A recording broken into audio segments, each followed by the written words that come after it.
Ben ritrovati amici di Radio Rossonera, il mercato è finito da poco, da pochissimi giorni e quindi è tempo di primi bilanci. Il campo darà ovviamente il risultato finale, ma 10 giornalisti, chi più legato al Milan e chi meno, li vedrete tra poco, sono Luca Bianchini di Gazzetta dello Sport, Monica Colombo del Corriere della Sera, Peppe Di Stefano di Sky, Daniele Longo di calciomercato.com, Matteo Moretto di Relevo, Franco Ordine del giornale, Carlo Passerini del Corriere della Sera, Carlo Pellegatti, Riccardo Trevisani di Mediaset e chiude Antonio Vitiello di Milan News in rigoroso ordine alfabetico. 10 nuovi acquisti, 10 voti, 10 giornalisti. Qualcuno avrà dato 10? Lo vediamo tra poco.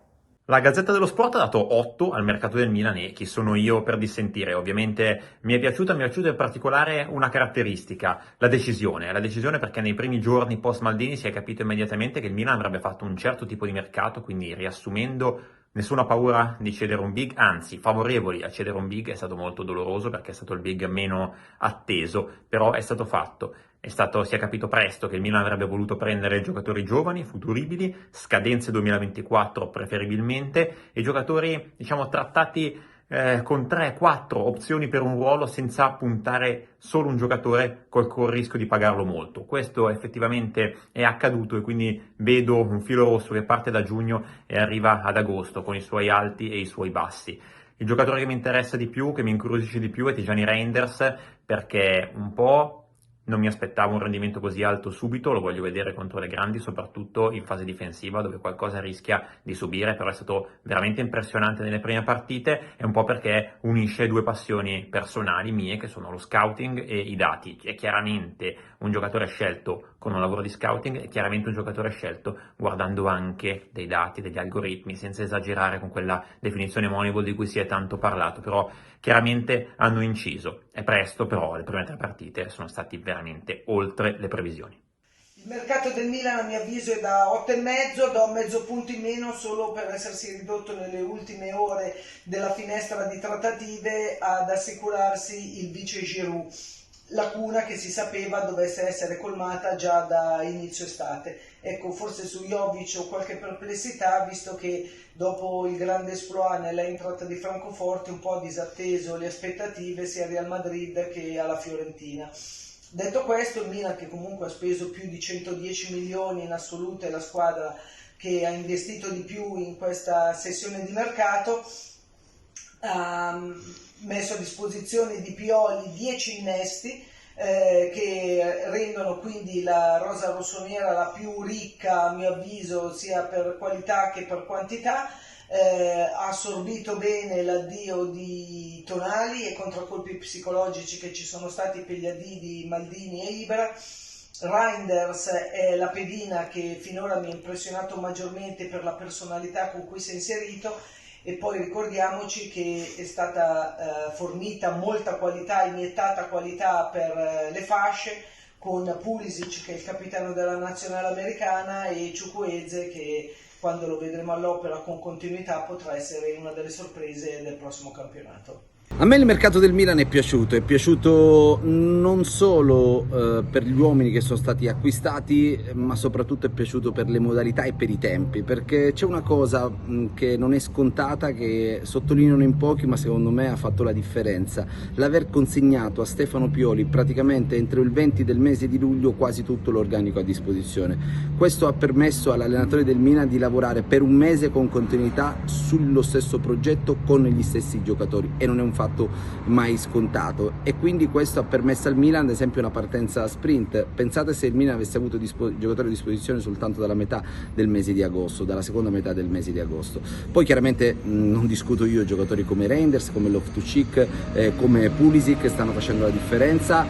Ovviamente bisogna aspettare ancora per valutare bene le alternative come Chukwueze e Musa o lo stesso Okafor, che non hanno avuto il tempo, non hanno avuto la continuità, non hanno l'intensità degli altri, quindi col tempo e nel tempo valuteremo bene tutta la squadra. Per adesso ovviamente il giudizio è estremamente positivo, ripeto, non solo per come ma anche e soprattutto per i tempi. Quella secondo me è stata la vera grande differenza del mercato estivo del Milan, e aver permesso a Stefano Pioli di avere a disposizione nel più breve tempo possibile praticamente tutta la rosa, e da quella rosa chiaramente attraverso quella rosa potrà far divertire il pubblico di Fede Rossonera e soprattutto potrà gestire al meglio i 2 impegni, per adesso 2, poi diventeranno 3 con la Coppa Italia. Chiaramente sono state delle cessioni illustri, l'addio di Zlatan Ibrahimovic, quello di Brahim Diaz, quello di Sandro Tonali, che resta un pezzo della storia di questo club, nonostante sia stata brevissima, ma rimane comunque e rimarrà per sempre nella testa, nei pensieri, nei cuori dei tifosi del Milan.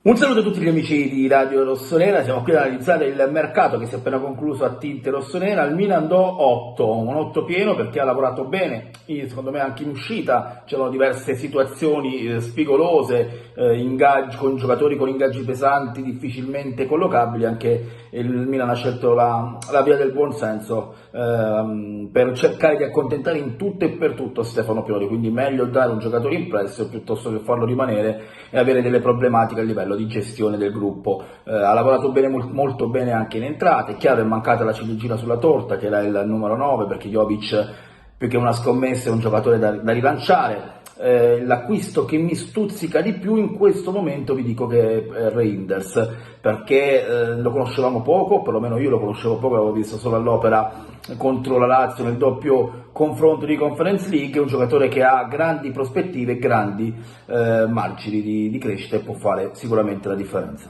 Ciao ragazzi di Radio Rossonera, allora se devo dare un voto al mercato del Milan direi 8,5. Io credo che sia stato uno dei mercati più completi, uno dei mercati più divertenti forse anche dell'estate. Sicuramente sono riusciti come club e come società a completare tutte le operazioni che avevano in mente, tutte le operazioni che si erano prefissati di portare a termine, quindi anche nelle uscite, anche all'ultimo secondo prima della chiusura. Se devo indicare un nome su tutti che mi stuzzica, un nome che secondo me farà molto bene e che già sta facendo molto bene, è quello di Loftus-Cheek, calciatore che in Serie A sta dominando a livello fisico e anche a livello tecnico. Il voto al mercato del Milan è 7+, perché è vero che hanno concentrato gli sforzi maggiori nel ripulire in qualche modo anche la panchina, nel potenziarla, nel rafforzarla, nel concedere subito a inizio preparazione gli esponenti principali della squadra al tecnico Pioli, ma è pur vero che non è stato completato l'organico, nel senso che probabilmente sono arrivati un po' troppo lunghi alla fase finale del mercato, con il tema ancora del centravanti alternativa a Giroud da scegliere, da acquistare, e quindi per questo il mio voto è 7+. Non solo, ma in difesa probabilmente manca il grande ricambio, a parte Kalulu, a tutti i 4 esponenti, e cioè Calabria, Ciao, Tomori e soprattutto Theo Hernandez, visto che Ballo-Touré è tornato, è andato via ed è andato in Premier League. Allora mi chiedo qual è il giocatore che più stuzzica la mia fantasia. Sarebbe scontato parlare dell'olandese, che secondo me è un talento straordinario, o di Loftus-Cheek. La cosa che più mi intriga per capire che cosa può dare questo giovanotto dal ricciolo ribelle, secondo me è il nigeriano arrivato dal Villarreal, Chukwueze. È arrivato con una preparazione ancora non al massimo, per cui dovrà limarla in questi giorni. Secondo me tra Champions e campionato potrà tornare utilissimo. Insomma, mi aspetto che faccia scintille, chissà perché punto proprio su di lui. Il mio voto al mercato del Milan è 7,5. È uscito Tonali, ma sono arrivati 10 giocatori che hanno migliorato quantità e qualità di questa squadra. Oggi il Milan è più forte di un anno fa. Non do 8 perché, non tanto perché non sia arrivato un vice Giroud, perché credo che il grande attaccante sarà il colpo dell'estate prossima, quanto perché forse sarebbe servito, secondo me, un difensore centrale in più quest'anno per migliorare ulteriormente la squadra.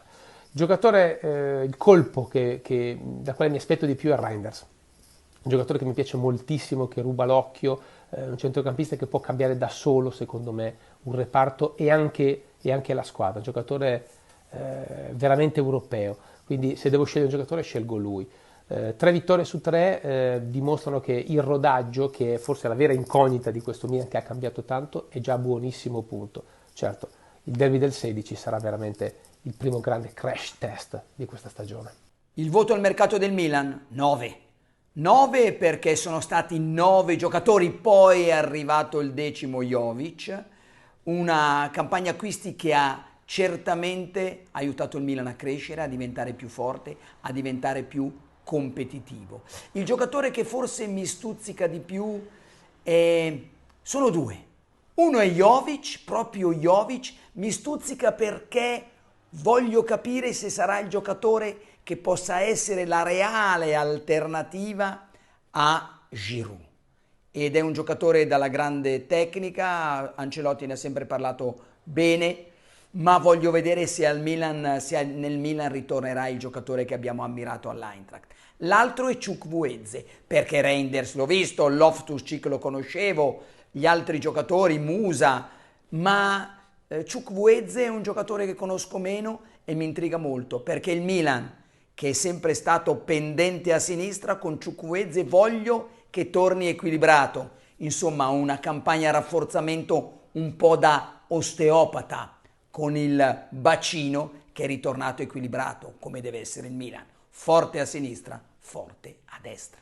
C'è un bel lotto per il mercato del Milan e non c'è dubbio che sia una squadra costruita con delle idee attraverso dei metodi certamente diversi da quelli di Maldini e Massara. È una squadra che sta facendo bene, che ha messo grande fisicità e forza con Loftus-Cheek, con Pulisic, giocatori di grande gamba, per non parlare di Reinders. È una squadra che sta travolgendo gli avversari prima fisicamente e poi tecnicamente. In queste prime 3 di campionato si avvicina al derby in maniera davvero splendida, per la verità, così come sta facendo anche l'Inter. La cosa da dire però qual è? Non c'erano dubbi che lo studio, l'algoritmo, tutto quello di cui si è parlato in estate avrebbero scelto dei buoni giocatori. Bisognerà capire quando ci sarà qualche momento di negatività. Il Milan ha perso della forza mentale e umana importante. Tonali, Ibrahimovic, Maldini, Massara. Queste cose a livello caratteriale sono difficili da rimpiazzare. Quindi dal punto di vista tecnico, del gioco, dell'ottimo lavoro che sta facendo Pioli dal punto di vista tattico, nessun dubbio. La cosa da capire è se mancherà un po' d'anima, un po' di personalità nei momenti difficili. Questo ce lo dirà soltanto la stagione, ma per il momento il mercato è da 8 pieno. Il mercato del Milan è stato intelligente e rivoluzionario. Intelligente perché sono arrivati i giocatori giusti al posto giusto, nei ruoli che serviva coprire, nei ruoli che serviva migliorare. Per esempio l'esterno destro. Da quanti anni il Milan aveva bisogno di un upgrade e quest'anno sono arrivati Pulisic e Chukwueze, dando a Pioli ampia scelta su quella fascia lì. Mercato rivoluzionario perché sono arrivati 10 acquisti e sono stati ceduti una ventina di giocatori, alcuni anche utilizzati male nei mesi scorsi. Quindi sostanzialmente sulla carta possiamo dare un bel 8 al mercato rossonero, poi sarà sempre il campo a dare il responso finale. Mi incuriosisce molto l'acquisto di Pulisic, ha già dimostrato di essere un giocatore diciamo sopra la norma, e aspettiamo anche Chukwueze, perché se il Milan trova anche i guizzi di Chukwueze, i dribbling, gli assist e i gol di questo esterno nigeriano molto rapido e veloce, e allora l'attacco rossonero, il tridente del Milan, diventa davvero un tridente eccezionale.